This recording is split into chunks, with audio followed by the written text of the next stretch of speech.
Well, to my surprise, there's an Occupy here in my own town, Kelowna, which I never heard anything about.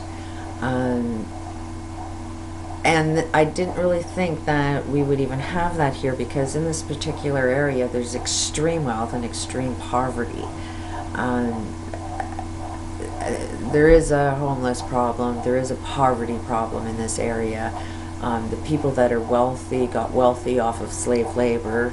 Um, it's mostly farming fruits in this area, and the pickers are people that are, have been abused, kids that have been severely abused, and they're basically homeless, so they travel from Quebec mostly, and do the picking for next to nothing because they don't fit within society because of the level of poverty and abuse that they come in.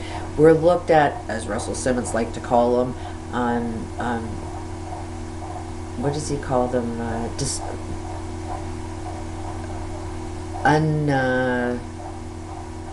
don't know. It was almost like Russell Simmons says there's some people that are undeserving, that's what it is. Undeserving people.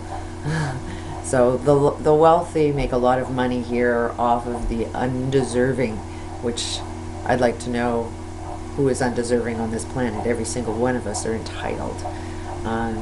So needless to say, there is some really awesome people at Occupy Kelowna. And I thought I would just sort of post my experience with it. I had transportation problems getting down there. So I was looking if there was a ride, and nobody's even communicating and responding to my emails down there. So my theory is never offer a complaint unless you offer the solution. So I ended up walking a long ways just to get to the bus and bust my way down there in the rain. And when I got down there, they didn't seem to have too much organization going on. So a bunch of us formed, we just started talking together and mentioning our skills, and my skill is more like project manager. I know how to put a plan together, and everybody's saying we need a plan. So I said, well, I'm good at putting plans together. So then I got the clipboard put in front of me, and so we just decided, okay, well, what is it we want to accomplish in a week? So it's like we're in position A. We want to get to position B. What are the requirements? What is it that we need? What does position B actually look like?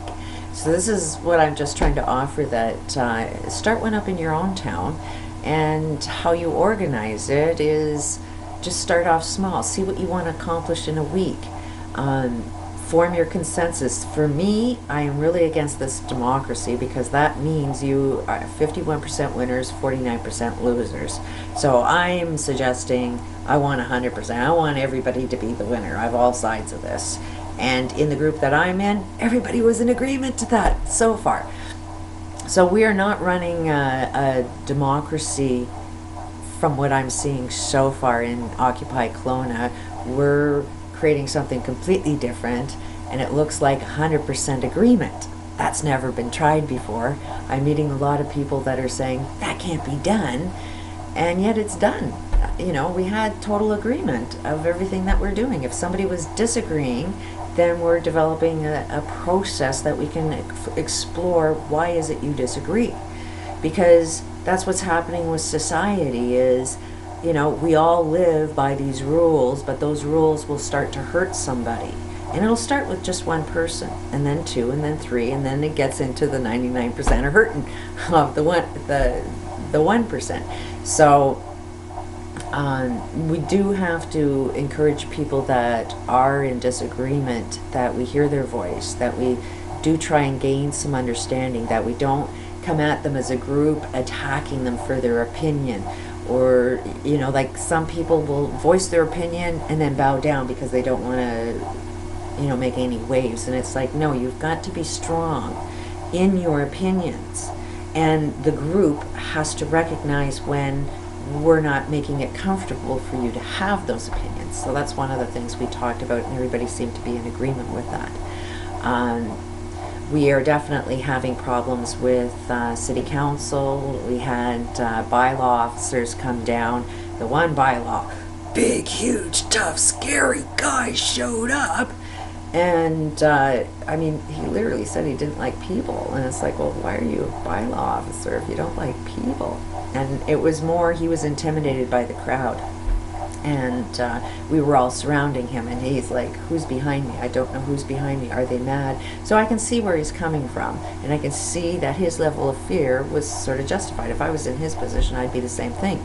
But the group is so loving that this guy is like one of us, like, but he's just doing his job, and he's trying to communicate and help us do whatever it is that we need to do, get the right people down there. And they also said that we aren't very organized, that they come and say something to the group, but it's like only half the group heard it and the other half are, but we're getting the same thing apparently, that the RCMP says something and then the bylaw officers are saying something different. So it's like every one of us are not on the same page of what's going on.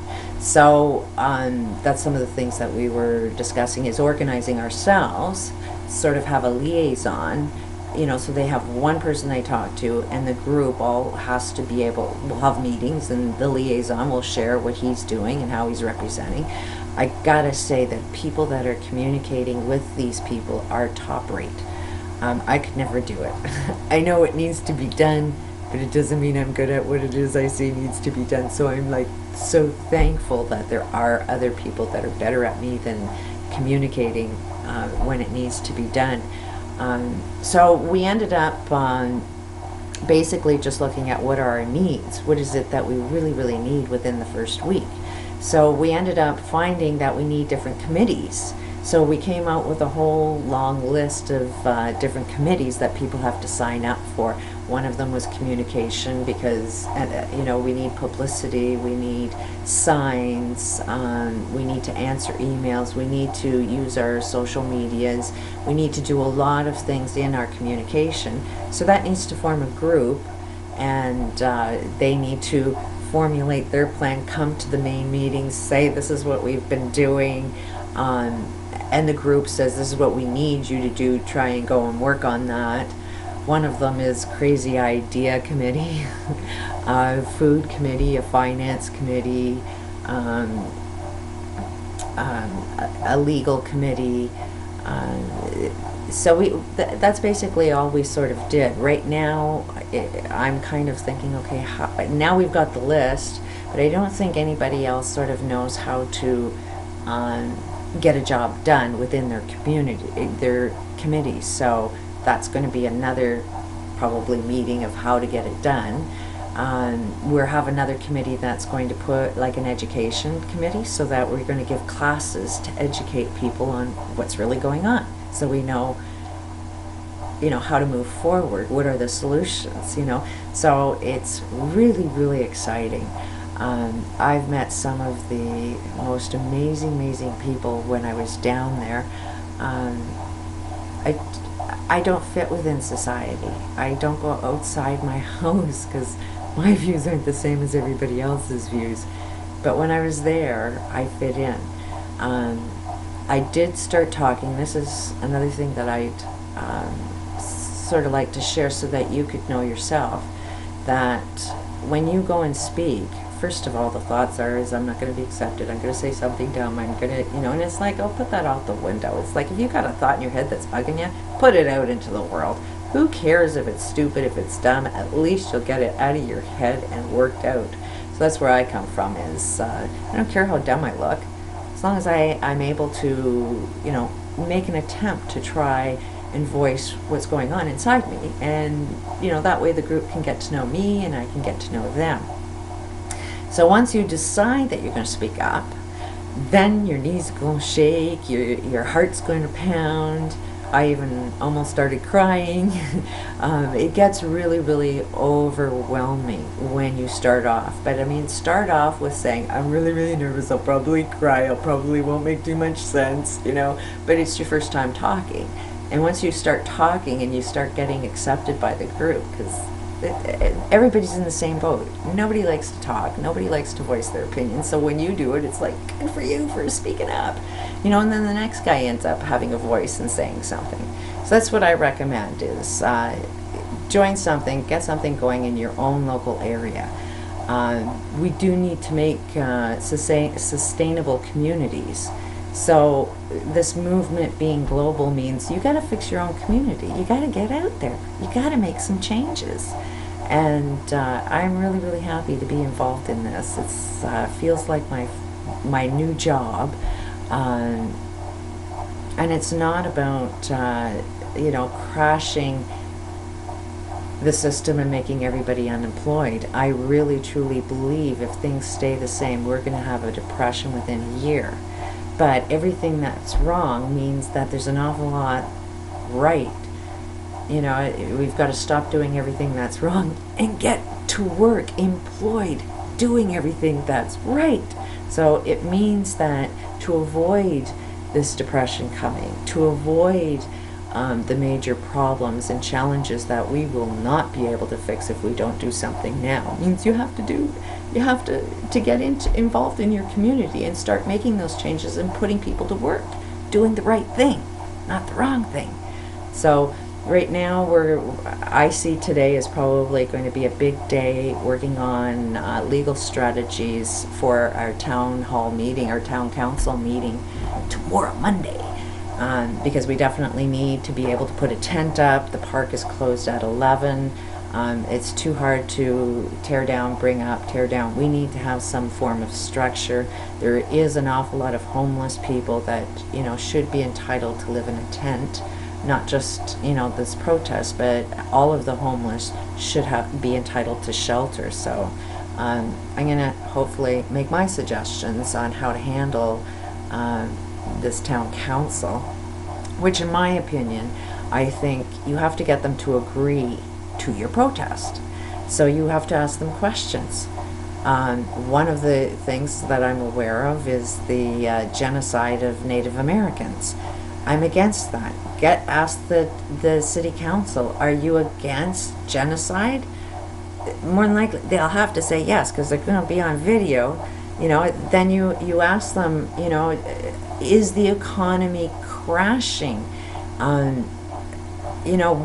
We stand for uplifting the economy, not destroying the economy. So we have to ask them questions that constantly forces them to say, well, yeah, we're in agreement with that. Ask them, are you against poverty? What are they going to say? Yeah, we're against poverty, or no, we kind of love poverty. You have to ask the questions that make them say yes. And, if we have a long, long list of everything that they can't help but deny but say yes to, then say, okay, help us help you.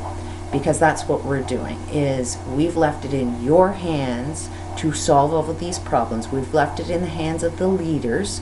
The leaders clearly are not able to do the job that needs to be done. And if it doesn't get done, then we're going to be experiencing a global depression. There won't be any food unless we prepare now. And that preparation, that process of preparing, will actually form new jobs, new economic systems. It's exciting. I can't wait to get there. So I would suggest everybody do something within your own communities. And so I don't know how much videos I'm going to upload. We are part of the thing I see needed is we need a lot of videos that are going on in Kelowna. So you'll probably see any videos uploading might be from me down in the Occupy movement talking there. Another thing is right now there is no food. There's a lot of expense for me to even go down there. Yesterday cost me a fortune that I can't afford. So anybody cares to donate through PayPal, love, yeah. But I fully understand if everybody's short of funds. We're all in the same boat. We are working on a financial committee to try and raise money, but in the meantime, it's like, I don't know if I can even afford to go down there. But I'm doing my best with what I've got. I'm going to be really short at the end of the month.